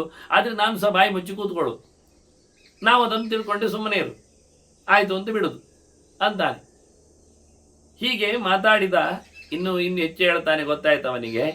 ಕೃಷ್ಣ ಹೇಳ್ತಾನೆ, ನಾನು ಕೈ ಮುಗಿದು ಅವನ ಹತ್ರ ಕೇಳಿಬಿಟ್ಟೆ, ತಮಹಂ ಪ್ರಾಂಜಲಿರ್ಭೂತ್ವ ಸಮಪೃಚ್ಛ ಮನಾಮಯಂ, ನಾನು ಕುಶಲವೇ ಅಂತ ಕೇಳಿಬಿಟ್ಟೆ. ಅವನು ಮಾತಾಡಲಿಕ್ಕೆ ಬಿಡಲಿಲ್ಲ. ಅಂದರೆ ಮನುಷ್ಯ ಲೋಕದಲ್ಲಿ ಮನುಷ್ಯನಾಗಿ ಬಂದ ನಂತರ ಹಾಗೆ ಮಾಡ್ತಾನೆ ಹೇಳಿದ ತಕ್ಷಣ ಮನುಷ್ಯರು ಕಂಡಾಗ ಏನು ಹೇಳ್ತಾರೆ? ಹೇಗಿದ್ದೀರಿ, ಆರಾಮವ, ಕ್ಷೇಮವೇ ಕೇಳುವುದಿಲ್ವ? ಬಂದಾಗ ಬಂದವರ ಹತ್ರ, ಬರುವವರ ಹತ್ರ ಕೇಳುವುದಲ್ಲ, ಬರುವವರು ಹೇಗೆ ಬಂದಾಯ್ತಲ್ಲ, ಇರುವವರ ಹತ್ರ ಕೇಳೋದು ಹೇಗಿದ್ದೀರಿ ಅಂತ. ಹಾಗಾಗಿ ಕೃಷ್ಣ ಕೇಳಿಬಿಟ್ಟ, ನೀವು ಆರಾಮ ಇದ್ದೀರಾ ಕೇಳಿದ. ಯಾರೆಲ್ಲ ಆರಾಮ ಇದ್ದೀರಾ ಅಂತ ಕೇಳೋದು, ಯಾರನ್ನೆಲ್ಲ ಅಲ್ಲಿರತಕ್ಕದ್ದು ಕೇಳ್ತಾನೆ ಒಂದೊಂದೇ. ಧರ್ಮೇಚ ಶಿಷ್ಯವರ್ಗೇಚ ಮೃಗಪಕ್ಷಿಷು ಅಥ ಅಗ್ನಿಷು. ಕೃಷ್ಣ ಕೇಳುವಾಗ ಎಲ್ಲರನ್ನು ಕೇಳ್ತಾ ಇದ್ದಾನೆ, ನಿಮ್ಮ ಧರ್ಮ ಏನು ತೊಂದರೆ ಆಗ್ತಾ ಇಲ್ಲಲ್ಲ? ರಾಜರು ಹೇಳುವ ಕೃತ್ಯಗಳಿದು. ಎಲ್ಲಿಯಾದರೂ ರಾಜರೆಲ್ಲ ಬೇಟೆಗೆ ಕಾಡಿಗೆಲ್ಲ ಹೋದರೆ, ಅಲ್ಲಿ ಋಷಿಗಳ ಆಶ್ರಮ ಎಲ್ಲ ಸಿಕ್ಕಿದ್ರೆ ಒಳಗೆ ಹೋದ್ರೆ ಕೇಳುದು ಅವರ ಹತ್ರ, ನಿಮಗೆ ಧರ್ಮ ಕರ್ಮ ಮಾಡಲಿಕ್ಕೆ ಏನು ಸಂಕಟ ಆಗುವುದಿಲ್ಲಲ್ಲ, ತೊಂದರೆ ಕೊಡುವುದಿಲ್ಲಲ್ಲ ಯಾರು ಸಹ ಅಂತ ಕೇಳುದು. ಎಲ್ಲ ಬೇಕಾದುಂಟಲ್ಲ ಅಂತ. ಹಾಗಾಗಿ ಒಂದೊಮ್ಮೆ ಅಂಥದ್ದು ಏನಾದ್ರು ಹೆಚ್ಚು ಕಡಿಮೆ ಉಂಟು ಅಂತಾದರೆ ಅವರೆಲ್ಲ ಸರಿ ಮಾಡಿ ಕೊಡ್ತಾರೆ. ಬೇಕಾದಂತಹ ಅವರಿಗೆ ಗಿಂಡಿ ಕಮಂಡಲುಗಳು, ತಟ್ಟೆ ಪದಾರ್ಥಗಳು, ಅಜಿನ ಚೀರಗಳು ಇವನ್ನೆಲ್ಲ ಕೊಡ್ತಾರೆ. ಇಲ್ಲಿ ಕಾಡು ಪ್ರಾಣಿ ಉಪದ್ರ ತೊಂದರೆ ಕೊಡೋರಿದ್ದಾರೆ, ಅದನ್ನು ಬಡಿದೆಲ್ಲ ದೂರ ಮಾಡಿ ಎಲ್ಲ ಹೋಗ್ತಾರೆ. ಇದೆಲ್ಲ ಹಿಂದಿನ ಕ್ರಮಗಳು. ಗುಡ್ಡವಾಸಿಗಳಿಗೆ, ದೂರದಲ್ಲಿ ನಿಂತವರಿಗೆ, ಅವರಿಗೆ ಬೇಕಾಗಿರತಕ್ಕಂತಹ ವ್ಯವಸ್ಥೆಯನ್ನು ರಾಜರು ಬಂದು ಖುದ್ದಾಗಿ ಮಾಡಿ ಹೋಗುವ ಕಥೆಗಳು ಹಿಂದೆ ಇದ್ದವು. ಹಾಗೆ ಇಲ್ಲಿ ಕೃಷ್ಣ ಬಂದಾಗ ಆಶ್ರಮದಲ್ಲಿ ಕೂತ ಉಪಮನ್ಯು ಅಂತ ಕೇಳ್ತಾನೆ, ನಿನಗೆ ಧರ್ಮ ಮಾಡಲಿಕ್ಕೇನು ತೊಂದರೆ ಇಲ್ಲಲ್ಲ, ನಿಮ್ಮ ಧರ್ಮಕ್ಕೇನು ಇಲ್ಲಿ ಅಡ್ಡಿ ಇಲ್ಲಲ್ಲ, ಹೇಗಿದ್ದೀರಿ ಅಲ್ಲ, ನಿಮ್ಮ ಶಿಷ್ಯವರಿಗೆಲ್ಲ ಆರಾಮ ಉಂಟಲ್ಲ, ಶಿಷ್ಯರಿಗೆಲ್ಲ ಬೇಕಾದಷ್ಟು ಬೇಕಾದ್ದೆಲ್ಲ ಸಿಗ್ತದಲ್ಲ, ಒಳ್ಳೆಯವರಿದ್ದಾರಲ್ಲ ಅವರೆಲ್ಲ, ಮತ್ತೆ ನಿಮ್ಮ ಸುತ್ತಮುತ್ತಲೇ ಇರತಕ್ಕ ಪ್ರಾಣಿಗಳಿಂದ ಉಪಟಳ ಇಲ್ಲಲ್ಲ, ಅವುಗಳಿಗೂ ಆರಾಮ ಉಂಟಲ್ಲ, ಪಕ್ಷಿಗಳು ನೋಡಿ, ಕ್ರಿಮಿಕೀಟಗಳ ಬಗ್ಗೆ, ಪಕ್ಷಿ ಪ್ರಾಣಿಗಳ ಬಗ್ಗೆ ಎಲ್ಲ ಪ್ರಶ್ನೆ ಇವನತ್ತು. ತತ್ ಅಗ್ನಿಷು, ನಿಮ್ಮದು ಅಗ್ನಿ ಸಮಾರಾಧನೆ, ಅಗ್ನಿಹೋತ್ರ, ಹೋಮ ಹವನ, ಪೂಜೆ ಪುನಸ್ಕಾರ, ಅದಕ್ಕೆ ಬೇಕಾಗಿರತಕ್ಕಂಥ ವನಸ್ಪತಿಗಳು, ದ್ರವ್ಯಗಳು, ಗೋ ಸಂಪತ್ತಾಗಲಿ ಅಥವಾ ವನಸ್ಪತಿಗಳಾಗಲಿ, ಸಮಿತಿಗಳಾಗಲಿ, ದರ್ಬೆಗಳಾಗಲಿ, ನೋಡಿ ಮರಮಟ್ಟುಗಳ ಬಗ್ಗೆ, ಇಡೀ ಆಶ್ರಮದಲ್ಲಿ ಎಲ್ಲ ವಿಷಯಗಳ ಬಗ್ಗೆ, ಅದಕ್ಕೆ ಬೇಕಾಗಿರತಕ್ಕಂಥ ಊಟೋಪಚಾರಗಳು, ತಿಂಡಿ ತಿನಿಸುಗಳು, ಹಣ್ಣು ಹಂಪಲುಗಳು, ಗೆಡ್ಡೆ ಗೆಣಸುಗಳು, ಅದನ್ನು ಶಿಷ್ಯವರ್ಗ ಅಂದದ್ದು. ಬಹು ಪ್ರಕಾರದ ಶಿಷ್ಯರಿರ್ತಾರೆ, ಒಂದೊಂದು ರೀತಿಯಲ್ಲಿ ಒಬ್ಬೊಬ್ಬರ ಸಾಧನೆಗಳಿರ್ತವೆ. ಅದಕ್ಕೆ ಬೇಕಾದಂಥ ವ್ಯವಸ್ಥೆ ಎಲ್ಲ ಆಗ್ತಾ ಉಂಟಾ, ತೊಂದರೆ ಏನಿಲ್ಲಲ್ವಾ ಕೇಳ್ತಾನೆ. ನೋಡಿ, ಜನರು ಅವನಿಗೆ ಗೊತ್ತಿಲ್ವಾ? ಗೊತ್ತುಂಟು. ಎಲ್ಲರೊಳಗಿದ್ದವು ಪುಂಡರೀಕಾಕ್ಷ ಅಂತ ಹೇಳಿ ಆಯ್ತಲ್ಲ. ಹಾಗಿದ್ದರೂ ಮನುಷ್ಯ ಲೋಕಕ್ಕೆ ಬಂದಾಗ ಮರ್ತ್ಯಾವತಾರಸ್ತಿಹ ಮರ್ತ್ಯ ಶಿಕ್ಷಣಂ ರಕ್ಷೋ ವದಾಯೈವನ ಕೇವಲಂ ನರೇಶು ಜಾತಃ ನರವತ್ ಪ್ರವೃತ್ತಿ. ಮನುಷ್ಯರಾಗಿ ಬಂದಾಗ ಮನುಷ್ಯರಾಗಿ ಮಾಡ್ತಾನೆ. ಇಲ್ಲಿ ಬಂದಾಗ ರಾಕ್ಷಸರನ್ನು ಕೊಲ್ಲುವುದೇ ಕೆಲಸ ಅಲ್ಲ, ಮನುಷ್ಯರನ್ನು ತಿದ್ದುವುದು ಅವನ ಕೆಲಸ. ಅವರೊಟ್ಟಿಗೆ ಇರ್ತಾನವ. ಇಲ್ಲಾದ್ರೆ ಕಂಸ ಸಾಯಿಲಿ, ಆದರೆ ಕಂಸ ಸಾಯಿಲಿ ಅಂತ ಅಲ್ಲೇ ಹೇಳಿದರೆ ಆಯ್ತು. ಹಾಗೆ ಹೇಳಿದ್ದಲ್ಲ, ಇಚ್ಛೆ ಮಾಡಿದರೆ ಆಗ್ತದೆ ಕೆಲಸ, ಅದು ವಿಷಯ ಅಲ್ಲ. ಅವನಿಗೆಲ್ಲ ಟ್ರೆಡಿಷನ್ ತೋರಿಸಿ, ಈಗ ಮಗು ಬೇಕು ಅಂತ ಜಾಂಬೋತಿ ಕೇಳಿದ್ರು, ಕೊಟ್ಟು ಬಿಟ್ಟ. ಹಾಗಲ್ಲ, ಅದು ಕೈಲಾಸಕ್ಕೆ ಹೋಗಿ ಶಿವ ತಪಸ್ಸು ಮಾಡಿ ಅವನಿಂದಲೇ ಬೇಕಾದ ಮಗುವನ್ನು ತರೋದು, ಹೀಗೆ ಎಲ್ಲರೂ ಮಾಡಿಕೊಳ್ಳಿ ಏಕೆಂದು ಒಂದು ದಾರಿ ತೋರಿಸುದವ ಬೇಕೆಂದಲೇ ತಾನು ವ್ರತ ನಿಯಮಗಳನ್ನು ಮಾಡಿ ಉಳಿದವರು ಮಾಡಬೇಕು ಅಂತ ತೋರಿಸಿಕೊಡ್ತಾ ಇದ್ದ. ಹಾಗಾಗಿ ಇಲ್ಲಿ ಬಹಳ ಚೆನ್ನಾಗಿ ಕೇಳಿಬಿಟ್ಟ, ಹೇಗೆ ಉಂಟು ಎಲ್ಲ, ಆರಾಮಿದ್ದೀರಾ ಎಲ್ಲ ಕೇಳಿದ. ಅದಕ್ಕೆ ಅವರೆಲ್ಲ ಬಹಳ ಚೆನ್ನಾಗಿದೆ ಅಂತ ಉತ್ತರ ಕೊಟ್ಟರು. ಉಪಮನ್ಯು ಹೇಳ್ತಾನೆ, ನೋಡಿ ಉಪಮನ್ಯು ಹೇಳುವ ರೀತಿ ನೋಡಿ, ಸೀದಾ ಲಪ್ಸ್ಯಸೆ ತನಯಂ ಕೃಷ್ಣ ಆತ್ಮದಲ್ಯಂ ಅಸಂಶಯಂ. ಇವ ಕೇಳಿದ್ದು ನೀವು ಚೆನ್ನಾಗಿದ್ದೀರಾ ಅಂತ, ಅದಕ್ಕೆ ಉಪಮನ್ಯು ಹೇಳಿದ್ದೇನು, ನಿನಗೆ ಮಗ ಸಿಗ್ತಾನೆ ಅಂತ. ನೋಡಿ ಅದು ಯಾರಾದ್ರೂ ಹೇಳಿದ್ರ ಅವನಿಗೆ ಯಾಕೆ ಬಂದದ್ದು ಅಂತ ತಿಳಿಸಿದ್ನ? ಬರೋ ಮುಂಚೆ ಸುದ್ದಿ ಆಗಿದೆ, ಬರುವಾಗಲೇ ಗೊತ್ತಾಗಿದೆ. ಯಾಕೆ? ಅದು ಹಿಂದೆ ಹೇಳಿದ್ದಾನೆ ಕೃಷ್ಣ. ಏನು ಅಂತ? ಹಿಂದೆ ಅವತಾರ ಮಾಡೋ ಮುಂಚೆ, ನಾನು ಅವತಾರ ಮಾಡ್ತೇನೆ, ಅವತಾರ ಮಾಡುವಾಗ ನಾನು ನಿನ್ನಲ್ಲಿಗೆ ಬರ್ತೇನೆ, ನಿನ್ನಲ್ಲಿ ಬಂದು ಮಗ ಬೇಕು ಅಂತ ಕೇಳ್ತೇನೆ, ಆಗ ನೀನು ಕೊಡಲಿಕ್ಕೆ ಉಂಟು. ಆಗ ಜನರಿಗೆ ನಾನು ನಿನ್ನನ್ನು ಕೈ ಮುಗಿದದ್ದು ನೋಡಿ ಮೋಹ ಆಗಿ ಅವರು ಸಹ ನಿನ್ನನ್ನು ಕೈ ಮುಗಿತಾರೆ, ನೀನೇ ದೊಡ್ಡವ ಅಂತ ಹೇಳ್ತಾರೆ. ಅದೇ ಆಗಿರಲಿ, ನಾನು ದೊಡ್ಡವ ಅಂತ ಅವರಿಗೆ ತಿಳಿಸೋದು ಬೇಡ, ಮೋಹ ಮಾಡಿಬಿಡು, ಮೋಸ ಮಾಡಿಬಿಡು. ಇದೆಲ್ಲ ಮೊದಲೇ ಇಬ್ಬರು ಮಾತಾಡಿಕೊಂಡು ಬಂದಿದ್ದಾರೆ. ಇದೆಲ್ಲ ಉಳಿದವರಿಗೆಲ್ಲ ಗೊತ್ತುಂಟು. ಆದ್ರಿಂದ ಒಂದಲ್ಲ ಒಂದು ದಿನ ಕೃಷ್ಣ ಅವತಾರ ಆಗಿದೆ ಅಂದಾಗ ಬರಲೇ ಬರ್ತಾನೆ ಅಂತ ಕಾಯ್ತಾ ಇದ್ದಾರೆ. ರಾಮ ಅಯೋಧ್ಯೆಯಲ್ಲಿ ಹುಟ್ಟಿದ ಅಂದಾಗ ಇಲ್ಲಿ ಶಬರಿ ಕುಣಿಲಿಕ್ಕೆ ಶುರು ಮಾಡಿ ಆಗಿದೆ. ಯಾಕೆ? ಮೊದಲೇ ಹೇಳಿದ್ದಾರೆ ಅವರಿಗೆ, ನಿನಗೆ ಕೊನೆ ಆಗುವುದು ಕಡೆ ಆಗುವುದು ರಾಮ ಬಂದಾಗ ಕಾಯ್ಬೇಕು, ನೀನು ಬರ್ತಾನೆ ನಿನ್ನನ್ನು ಹುಡುಕಿ ಇಲ್ಲಿ. ಸರಿ, ನೋಡಿ ಎಷ್ಟು ಸಮಯ ಆಯ್ತು. ಅಯೋಧ್ಯೆಯಲ್ಲಿ ರಾಮ ಹುಟ್ಟಿದ ಅಂದ ತಕ್ಷಣ ಶಬರಿಗೆ ತೈ ಆಗಿದೆ. ಇಲ್ಲಿ ಬರ್ಲಿಕ್ಕೆ ತಡ ಇಲ್ಲ. ಅವನಿಗೆ ಕೈಕೇಯಿ ವರ ಕೇಳಬೇಕು, ಅವನು ಕಾಡಿಗೆ ಬರಬೇಕು. ಅವಳಿಗೆ ಇಷ್ಟ ಅದು. ಕೈಕೇಯಿ ವರ ಕೇಳಿ ರಾಮ ಕಾಡಿಗೆ ಹೋಗುದು ಶಬರಿಗೆ ಭಾರಿ ಇಷ್ಟ ಆಗಿದೆ. ನಾವು ಯೋಚನೆ ಮಾಡುದು ಎಂತ ಕೆಟ್ಟ ಹೆಂಗಸು ಅಂತ. ಕೆಟ್ಟ ಹೆಂಗಸಲ್ಲ, ಅವಳಿಗೆ ಬರಬೇಕು, ಅವನು ಇಲ್ಲಾದ್ರೆ ಸಿಗುವುದಿಲ್ಲ. ಅವಳ ಅಯೋಧ್ಯೆ ಬರೋದಿಲ್ಲ, ರಾಮ ಕಾಡಿಗೆ ಬರಬೇಕಾಗ್ತದೆ. ಈಗೆಲ್ಲ ಗಮ್ಮತ್ತೆಲ್ಲ ಇತ್ತು. ಆದ್ರಿಂದ ರಾಮ ಕಾಡಿಗೆ ಹೋದದ್ದು ಯಾಕೆ ಕೇಳಿದ್ರೆ, ಎಂಥದ್ದು ಎಡವಟ್ಟಾದದ್ದಕ್ಕಲ್ಲ. ಗುರುವರ್ತೆ ತೆಕ್ತ ರಾಜ್ಯ ಅಂತೇಳಿ ದೊಡ್ಡ ವಿಷಯ ಉಂಟು, ಅದಕ್ಕೆ ಹೋದದ್ದು. ತಿಷ್ಟನ್ವನಂ ಸದೈತಾನುಜ ಆರ್ತಿ ಮಾರ್ಚತ್. ಯಾರಿಗೋಸ್ಕರ ಹೋದದ್ದು? ದೇವತೆಗಳ ಕೆಲಸಕ್ಕೋಸ್ಕರ ಹೋದದ್ದು. ಅಲ್ಲಿ ವಿರಾಧ ಇದ್ದಾನೆ, ಕಬಂಧ ಇದ್ದಾನೆ, ಇವರೆಲ್ಲ ಕಾಯ್ತಾ ಇದ್ದಾರೆ ಶಾಪ ಮೋಕ್ಷ ಆಗಲಿಕ್ಕೆ. ಭರದ್ವಾಜರಿದ್ದಾರೆ, ಎಷ್ಟೆಲ್ಲ ಕೆಲಸ ಆಗಿದೆ ಅಲ್ಲಿ ಒಳಗೆ. ಅವರೆಲ್ಲ ಮತ್ತೆ ಯಾವಾಗ ಸಿಗೋದು? ಅದರಿಂದ ಒಂದು ವಿಚಿತ್ರವಾದಂತಹ ಒಂದು ಘಟನೆಗಳು ಮೊದಲೇ ಹೇಳಿಕೊಂಡಿರ್ತಾರೆ. ಅದರಂತೆ ಇಲ್ಲಿ ಉಪಮನ್ಯು ಹೇಳಿಬಿಟ್ಟ, ನಿನಗೆ ಮಗ ಸಿಗ್ತಾನೆ, ಆಯ್ತಾ, ನಿನಗೆ ಬೇಕಾದಾಗಿ ಬರಬೇಕಲ್ಲ, ಬೇಕಾದಾಗಿ ಬರ್ತದೆ, ಏನು ಸಮಸ್ಯೆ ಇಲ್ಲ. ತಪಃ ಸುಮಹದಾಸ್ಥಾಯ ತೋಷಯ ಈಶಾನಮೀಶ್ವರಂ. ನೀನು ಈಶ್ವರನನ್ನು ಸಂತೋಷಪಡಿಸು, ದೊಡ್ಡ ತಪಸ್ಸು ಮಾಡು, ಗಟ್ಟಿ ತಪಸ್ಸು ಮಾಡಿ. ತಪಃ ಸುಮಹದಾಸ್ಥಾಯ, ಸಾಮಾನ್ಯ ತಪಸ್ಸಿನಲ್ಲಿ ಎಲ್ಲ ಆಗುವುದಿಲ್ಲ. ಅಂದರೆ ದೊಡ್ಡ ಮಟ್ಟಿನ ಗಟ್ಟಿಮುಟ್ಟಾದ ತಪಸ್ಸು ಮಾಡಬೇಕು ಅಂತ ಜನರಿಗೂ ಗೊತ್ತಾಗಬೇಕು ನೀನು ಮಾಡಿದೆ ಅಂತ. ನೀನು ವೇಷ ಆಗಿದೆ ಅಂದಾಗ ಉಳಿದವರು ವೇಷ ಆಗ್ತಾರೆ, ಇಲ್ಲಾದರೆ ಇಲ್ಲ. ಅದನ್ನ ನೀನು ತಪಸ್ಸಿನ ವೇಷ, ತಾಪಸ ವೇಷ ಮಾಡಿ, ದೊಡ್ಡ ತಪಸ್ಸು ಮಾಡಿ ಶಿವನನ್ನು ಸಂತೋಷಪಡಿಸಬೇಕು. ಅವನು ಬೇಗನೆ ಸಂತೋಷಗೊಳ್ಳುವ ಅಂತ ಕ್ರಮ ಉಂಟು. ಅವನಿಲ್ಲಿ ಬರ್ತಾನೆ. ಯಹದೇವ ಸಪತ್ನೀಕ ಸಮಾಕ್ರೀಡತಿ ಅಧೋಕ್ಷಜ. ಮತ್ತೆ ಕರೆದೇ ಹೇಳ್ತಾನೆ, ಇಲ್ಲಿ ದೇವರು ಬರ್ತಾನೆ, ಪಾರ್ವತಿಯೊಳಗೆ ಬರ್ತಾನೆ, ಯಾವಾಗಲೂ ಗಮ್ಮತ್ತಲ್ಲಿ ಇರ್ತಾನೆ. ಇಲ್ಲಿ ಯಾರ ಹತ್ರ ಹೇಳಿದವ? ಅಧೋಕ್ಷಜ ಅಂತ ಕರೆದೇ ಹೇಳ್ತಾನೆ ಕೃಷ್ಣನಿಗೆ. ನೋಡಿ ಮತ್ತೆ ಪುನಃ ಇದು ವಿಚಿತ್ರ ಹೆಸರು ಅವನಿಗೆ. ಯಾಕೆ ಕೇಳಿದರೆ, ಎಲ್ಲಿಯೂ ನಿನ್ನ ಪರಿಚಯ ಯಾರಿಗೂ ಆಗುವುದಿಲ್ಲ ಹೇಳೋ ಶಬ್ದ ಅದು. ಅಧಕೃತಂ ಅಕ್ಷಜನ್ಯಂ ಜ್ಞಾನಂ ಅಂತ ಅರ್ಥ. ಅಧ ಅಂದರೆ ಕೆಳಗೆ ಅಂತ ಅರ್ಥ, ಅಕ್ಷ ಅಂದರೆ ಇಂದ್ರಿಯಗಳು ಅಂತ ಅರ್ಥ, ಜ ಅಂದರೆ ಹುಟ್ಟಿದ್ದು ಅಂತ. ಯಾವುದೇ ಇಂದ್ರಿಯಗಳಿಗೆ ಹುಟ್ಟಿದ ವ್ಯಕ್ತಿ ಕೃಷ್ಣ ಆಗುವುದಿಲ್ಲ ಅಂತ. ನಮ್ಮ ಕಣ್ಣಿಗೆ ಕಾಣುವಂತೆ ಅಲ್ಲವ, ಕೈಗೆ ಸಿಗಿದಂತೆ ಅಲ್ಲವ, ಕಿವಿಗೆ ಕೇಳಿದಂತೆ ಅಲ್ಲವ, ಮತ್ತೆ ಇಲ್ಲಿ ಉಳಿದಗಳು ಅವನ ನಾಲಿಗೆಯಲ್ಲಿ ನೆಕ್ಕಿ ಎಲ್ಲ ನೋಡುವುದಿಲ್ಲ, ಮೂಸಿಯೆಲ್ಲ ಆಗುವಂಥದ್ದಲ್ಲ. ಹಾಗಾಗಿ ನಮ್ಮ ಇಂದ್ರಿಯಗಳಿಗೆ ಗೋಚರವಾಗುವ ಯಾವುದೇ ವ್ಯಕ್ತಿತ್ವ ಇದ್ದವನು ಅವನು ಅಲ್ಲ ಅಂತೇಳಿ. ಅಂದ್ರೆ ಏನರ್ಥ ಇದು? ನಮಗೆ ಕಣ್ಣಿಗೆ ಕಾಣುವಂಥದ್ದು ಮಣ್ಣು ವಿಕಾರಗಳು, ಕಿವಿಗೆ ಕೇಳುವಂಥದ್ದು ಆಕಾಶಜನ್ಯಗಳು, ಹಾಗೆ ಕೈಗೆ ಸಿಗುವಂಥದ್ದು ಎಲ್ಲ ಈ ಯಾವುದು ಅಲ್ಲ ಅಂದರೆ ಪಂಚಭೂತಾತ್ಮಕವಾದ ಜಗತ್ತಿನಲ್ಲಿ ಸೇರಿದವನಲ್ಲವ ಅಂತ ಅರ್ಥ. ಅವನ ದೇಹ ಎನ್ನುವುದು ಪಾರ್ಥಿವವಾದದ್ದಲ್ಲ, ಭೂತವಿಕಾರದ್ದಲ್ಲ, ಅದು ಅಪ್ರಾಕೃತವಾದದ್ದು. ಅದನ್ನು ಕಾಣುವಂತೆ ಆಗಬೇಕಾದ್ರೆ ಅವನೇ ಕಾಣುವಂತೆ ಆಗಿಸಬೇಕು. ಇದೆಲ್ಲ ವಿಷಯಗಳನ್ನ ಹೇಳಲಿಕ್ಕೋಸ್ಕರ ಹೊರಗಿನ ಪ್ರಮಾಣಗಳಿಂದ ಅಥವಾ ಹೊರಗಿನ ವ್ಯವಸ್ಥೆಗಳಿಂದ ದೇವರು ಸಿಗುವುದಿಲ್ಲ. ಅದು ಕೇವಲ ವೇದದಿಂದ ಮಾತ್ರ ಭಗವಂತ ಸಿಗುವವ. ಆಂತರಂಗಿಕವಾದ ಚಿಂತನೆಯಲ್ಲಿ ಭಗವಂತನ ಧ್ಯಾನದಲ್ಲಿ ದರ್ಶನ. ಇಂಥ ವ್ಯಕ್ತಿಯಾದ ಭಗವಂತನ ಬಗ್ಗೆ ಹೇಳಿದ್ದು ಅಧೋಕ್ಷಜ ಅಂತ ಕರೆದು ನೀನು ಉಪಾಸನೆ ಮಾಡಬೇಕಿಲ್ಲಿ, ತಪಸ್ಸು ಮಾಡಬೇಕಿಲ್ಲಿ ಹೇಳ್ತಾನೆ ನೋಡಿ. ಇಲ್ಲಿ ಅವರು ಬರ್ತಾರೆ, ಈಗ ಆಡ್ಲಿಕ್ಕಿರ್ತಾರೆ ಇಲ್ಲಿ ಎಲ್ಲ. ಹಾಗಾಗಿ ನೀನು ಸಹ ತಪಸ್ಸು ಮಾಡಿ ಪಡಿಬೇಕು ಅವನನ್ನು. ಅವನನ್ನೆಲ್ಲರೂ ಪಡೆದದ್ದು ಹಾಗೆ ತಪಸ್ಸು ಮಾಡಿಯೇ ಪಡೆದ ಕ್ರಮ ಇರುವುದು. ಹಾಗಾಗಿ ಇಲ್ಲಿ ಬಂದಿರತಕ್ಕಂಥ ಅತ್ಯಂತ ಎತ್ತರದ ವಿಶೇಷವಾಗಿರತಕ್ಕಂತಹ ಪಾರ್ವತಿ ಸಮೇತನಾದ ನಾರಾಯಣನನ್ನು ನೀನು ಉಪಾಸನೆ ಮಾಡು ಅಂತ ಹೇಳ್ತಾನೆ.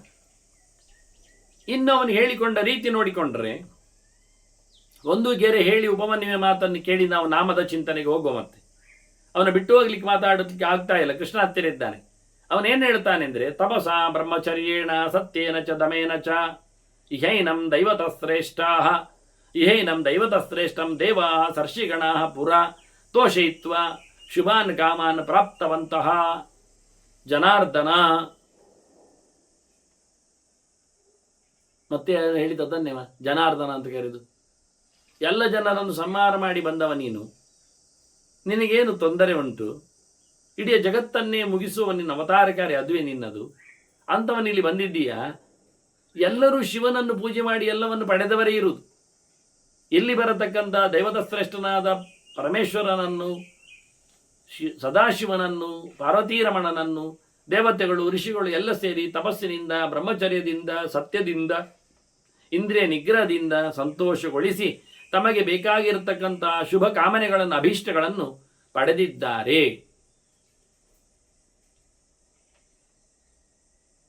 ಹಾಗಾಗಿ ಅಂತ ಶಿವನನ್ನು ನೀನಿವತ್ತು ಉಪಾಸನೆ ಮಾಡಲಿಕ್ಕೆ ಬರ್ತಾ ಇದ್ದಿ. ಅವನ ಆಸ್ತೆ ದೇವಿಯಾ ಸಹ ಅಜಿಂತ್ಯ ಎಂ ಪ್ರಾರ್ಥಯಸಿ ಶತ್ರುಹನ್. ಎಲ್ಲ ಶತ್ರುಗಳನ್ನು ದೂರ ಮಾಡಿರತಕ್ಕಂಥ ಓ ಕೃಷ್ಣ, ನೀನು ಯಾರನ್ನು ಯೋಚನೆ ಮಾಡಲಿಕ್ಕೆ ಇಲ್ಲಿ ಬಂದೀಯ, ಅವನು ಇಲ್ಲಿದ್ದಾನೆ, ಪಾರ್ವತಿ ಸಮೇತನಾಗಿ ಇಲ್ಲಿದ್ದಾನೆ. ಅವನು ಶುಭಾನ್ವಿತಾನ್ ಭಾವಾನ್ ವಿಸೃಜನ್ ಸ ಕ್ಷಿಪನ್ನರ್. ಬೇಕಾದವರಿಗೆ ಬೇಕಾದ್ದನ್ನು ಕೊಡ್ತಾ ತೆಗಿತಾ ಇಲ್ಲೇ ಇದ್ದಾನೆ. ಯಾರೆಲ್ಲ ಏನೆಲ್ಲ ಪಡೆದಿದ್ದಾರೆ, ಪಡಿತಾರೆ ಎನ್ನುವುದರ ಬಗ್ಗೆ ನಾನು ನಿನಗೆ ಹೇಳುತ್ತೇನೆ. ಯಾರಿಗೆಲ್ಲ ಇಂಬು ಕೊಟ್ಟಿದ್ದಾನೆ, ಯಾವುದೆಲ್ಲ ಸಿಕ್ಕಿಬಿಟ್ಟಿದೆ, ಅದರ ಬಗ್ಗೆ ಎಲ್ಲ ಉಪಮನ್ಯು ಹೇಳುತ್ತಾನೆ. ಏನು ಹೇಳಿದ್ದಾನೆ ಎನ್ನುವುದನ್ನು ಮತ್ತೆ ಕೇಳುವ. ಇಲ್ಲಿ ಉಪಮನ್ಯು ಕೃಷ್ಣನಿಗೆ ತಪಸ್ಸು ಮಾಡಲಿಕ್ಕೆ ಉಂಟು, ಎಲ್ಲರೂ ಮಾಡಿದ್ದಾರೆ ಅಂತ ಹೇಳಿದ. ಯಾರೆಲ್ಲ ಏನು ಮಾಡಿದ್ದಾರೆ, ಏನೆಲ್ಲ ಪಡೆದಿದ್ದಾರೆ ಎನ್ನುವುದನ್ನು ನಾವು ಬಾಕಿ ಇಟ್ಟುಕೊಳ್ಳುವ. ನೇರವಾಗಿ ಶಿವನ ನಾಮಚಿಂತನೆಗೆ ಕೆಲವೆಡೆಗೆ ಸಾಗುವ. ವಾಸ್ತವವಾಗಿ ವಿಶ್ವಸ್ತೇನ ಹರಿಹಿ ಯಜ್ಞ ಮತ್ತೆ ಸಂಯುಗ ಪೀಡವಾಹನ. ಸಂಯುಗ ಅಂದರೆ ಯುದ್ಧ. ಯುದ್ಧದಲ್ಲಿ ಯಾವುದೇ ಪ್ರಕಾರವಾದಂಥ ತೊಂದರೆ ಒಳಗಾಗದವ ನೀನು. ಅಪೀಡ ವಾಹನ, ನಿನ್ನ ವಾಹನಕ್ಕೇನೆ ಜಗವಾಗುವುದಿಲ್ಲ ನೀನೆಂಥದ್ದು. ಕೆಲವರದ್ದು ಕುದುರೆ ಸಾಯ್ತದೆ, ಕೆಲವರದ್ದು ಆನೆ ಬೀಳ್ತದೆ, ಕೆಲವರದ್ದು ರಡ್ಡ ಹುಡಿ ಆಗ್ತದೆ. ಇವನದ್ದು ಏನೂ ಅಲ್ಲ. ಇವ ಖಾಲಿ ವೃಷಭನಾಗಿ ಬರುವುದು, ನಂದಿಗೆ ಘಾಸಿಯೇ ಆಗುವುದಿಲ್ಲ. ಆ ಪ್ರಕಾರದಲ್ಲಿ ನೀನು ನಿಲ್ಲುವವ. ಅಂತಹ ವಾಹನವುಳ್ಳವನು ನೀನು. ಎಲ್ಲೆಡೆಯೂ ಎಲ್ಲರನ್ನು ನೋಡುವವನು, ಎಲ್ಲ ಕಡೆಯೂ ಭಗವಂತನ ಜೊತೆಯಲ್ಲಿ ಇರುವವನು ಚಿಂತನೆಯಲ್ಲಿ. ಹಾಗಾಗಿ ಸಕಲ ದೋಷಗಳನ್ನು ದೂರ ಮಾಡುವವನು, ಪೂಜನೀಯನು, ಎಲ್ಲರಿಂದಲೂ ಆರಾಧ್ಯನಿದ್ದಾನೆ. ತೀಕ್ಷ್ಣ ತಾಪಶ್ಚ ಹರಿಯಶ್ವ ಸಹಾಯ ಕರ್ಮಕಾಲವಿತ್. ಯಾವ ಪ್ರಕಾರದಲ್ಲಿ ಎಂಥ ಕೆಲಸವನ್ನು ಮಾಡಬೇಕೆನ್ನುವುದನ್ನೆಲ್ಲ ಸರಿಯಾಗಿ ತಿಳಿದು ಆಯಾ ಕೆಲಸವನ್ನು, ದೇವರ ಸೇವೆಯನ್ನು ನಡೆಸಿಕೊಡುವವನು ನೀನು. ಎಲ್ಲರ ಸಹಾಯಕನು ಮನದಲ್ಲಿ ನಿಲ್ಲುವ ಮೂಲಕ. ಹಾಗೆಯೇ ಹಸಿರು ಕುದುರೆಯವನು ನೀನು. ನಿಜವಾಗಿ ಹಸಿರು ಕುದುರೆ ಪ್ರಸಿದ್ಧಿ ಇರುವುದು ಇಂದ್ರನಿಗೆ. ಹಾಗಾಗಿ ಇಂದ್ರನಿಗೂ ಸಹ ಒಳಗೆ ನಿಂತು ಆ ಹಸಿರು ಕುದುರೆಗಳನ್ನು ಓಡಿಸುವವನಾಗಿ ಮನಸ್ಸಿನಲ್ಲಿ ಬಹಳಷ್ಟು ದೊಡ್ಡ ಮಟ್ಟಿನ ಎಲ್ಲರನ್ನು ಸಹ ಇಡೀ ಜಗತ್ತನ್ನೇ ಸಂಹಾರ ಕಾಲದಲ್ಲಿ ಉರಿಸುವವನು, ಉರಿಯುವಂತೆ ಮಾಡುವವನು. ವಿಷ್ಣು ಪ್ರಸಾದಿತ ಯಜ್ಞ.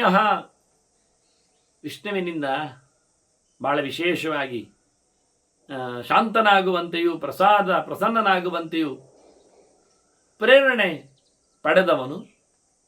ಹಾಗಾಗಿ ನೀನು ಏನೆಲ್ಲ ಸಂಗತಿಗಳುಂಟು ಅದನ್ನೆಲ್ಲ ಅರಿತಿರುವ ವ್ಯಕ್ತಿ ನೀನು. ಸಮುದ್ರ, ಅತ್ಯಂತ ಎತ್ತರದ ಉದಾರವಾದ ಭಾವವುಳ್ಳವನು, ವರುಣನಿಗೆ ಇಂಬು ಕೊಟ್ಟವನು, ಸಮುದ್ರದಲ್ಲಿ ನೆಲೆಗೊಡ್ಡವನು. ಹಾಗೆಯೇ ವಡವಾಮುಖ, ಅಲ್ಲಿನ ಬೆಂಕಿ. ಹೆಣ್ಣು ಕುದುರೆ ಮೋರೆಯ ಹಯಗ್ರೀವನು ಉಪಾಸನೆ ಮಾಡುವವನು ನೀನು.